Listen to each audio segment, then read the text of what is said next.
İkinci Qarabağ müharibəsi 27 sentyabr 2020-ci ildə başlamış. Bunun üçün əsgərlərimiz çiyin-çiyinə döyüşürdü.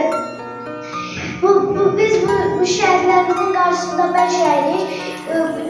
Bunun nəticəsində bütün torpaqlarımız işğaldan azad edildi. Bunlardan bir çox xanımlarımız tibbi yardım üçün iştirak etmişik. Bunun da biri Diləviz xanımdır.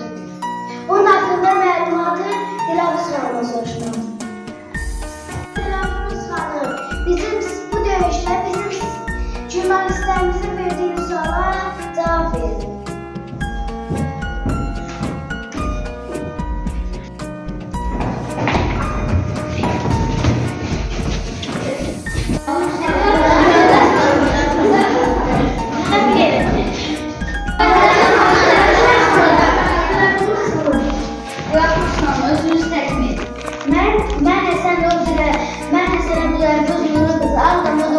Tibb bacısı olaraq gizli rütbəsini Azərbaycan ordusuna xidmət etmişəm. Döyüş olsa nələr baş verə bilər? 1989-cu ildə ermənilər kəndimizə tez-tez hücum edirdi. Bir gün eşitdim ki, qardaşım və qohumlarım döyüşə gedirlər. Mən də onlarla birlikdə döyüşə getmək qərarı aldım. Anam etiraz etmədi, dörd köpənlərdə qoyub döyüşə getməliyiz. İlk öncə ailəm etiraz etdi, amma anam isə dörd köpəni qoyub götürməyimə razı deyildi. Mən dedim ki, vətənimiz dardadır, əsgərlərimizin köməyə ehtiyacı var. Neçə il döyüşmüsünüz? 6 il döyüşmüşəm. Ağdam, Kəlbəcər, Tərtər və Şuşa döyüşlərində iştirak etmişəm. Azərbaycan ilk könüllü özünə müdafiəyə daxil olmuşam. Çətinliklər çox idi. Təkcə tibbi çantamın ağırlığı 40 kiloqram idi. Yanımda da silahımı daşıyırdım. Əsgərlərlə çiyin-çiyinə gedirdim. Qardaşlarım mənə güvənədilər ki, onları xilas edəcəm. Siz hansı rayonda döyüşə getmişsiniz?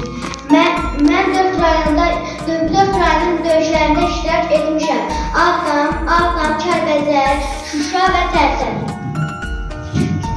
Qarabağ döyüşlərindən sonra sizi necə adlandırdılar? Qarabağ döyüşlərindən sonra hər kəs məni kəndin Həcərisi adlandırdılar. Mən də dedim ki, məni öz adımla çağırın. Gələcəkdə Həcəri olacaq qadınlar çox olduğu bilinsin. Qardaşlarım haqqında nə düşünürdün?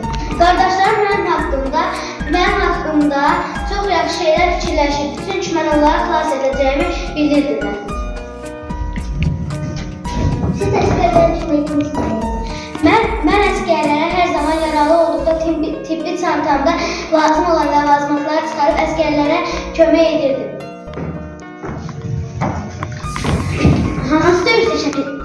Hansı döyüşdə çətinlik çəkmişsiniz? Mən Tərtərin Umudlu kəndində daha çox əziyyət çəkmişəm. Həmin gün mühasirədə qaldıq. Ac, susuz, qarlı, şaxtalı 2 ay mühasirədə qaldıq. Çətin də olsa mühasirədən çıxa bildik. Hansı rayonlarda çəkmişsən? Mən ən çox Tərtərin Umudlu kəndində əziyyət çəkmişəm. Döyüşlər necə keçmiş? Döyüşlər çox çətin keçmişdi və mən bu dörd rayonda döyüşlərini hər birini işğaldan azad etmişəm və əsgərlərimə də bəzi vaxtlarda kömək etmişəm. Buna görə də mənim üçün çox çətin keçirdi.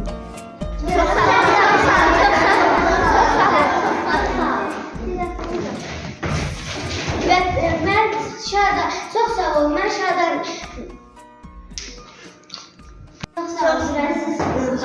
Siz də gənclərimiz üçün bir nümunəsiniz.